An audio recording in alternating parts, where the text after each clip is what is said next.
Hi, I'm Ben Parsons. This is my presentation on professional media practice. You might see the background change a couple of times over the course of the presentation.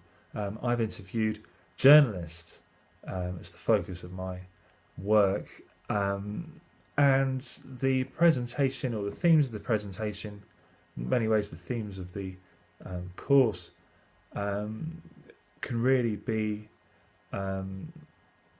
presented through Tiziana Terranova's quote from her article, Free Labour, Producing Culture for the Digital Economy, where she says, so assuming the digital economy being the project that she refers to, she says, multimedia artists, writers, journalists, software programmers, graphic designers and activists, together with small and large companies, are at the core of this project. So the project being producing culture for the digital economy. She says, for some they are its cultural elite, for others a new form of proletarianised labour. And it's that dichotomy, that polarisation, that really that I'm exploring, and that I have explored in my interviews with the journalists who I've spoken to. Are they in the vanguard of a new era of self-fulfillment for media practitioners, with the internet as the device which is freeing them from the constraints of their old conditions, or are they simply proletarianised? Are they effectively being turned into factory hands by the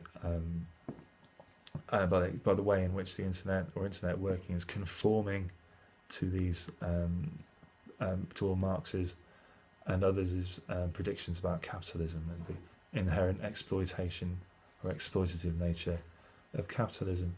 There are 4 themes or pillars to the course: creative labour and working conditions, digitisation and how people are responding to change, how people behave and how the relations they form affect work, and cultural industries and how government policies and plans influence creative work.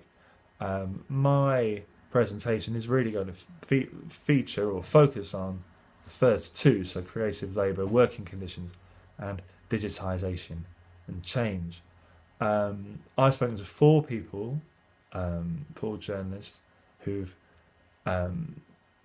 taken traditional training courses as entry points, got into permanent employment, and 3 of them have gone on to go freelance or do freelance work to a greater or lesser extent, and all of them have undertaken digital work. And so they all really are useful subjects for research on this issue about creative labour.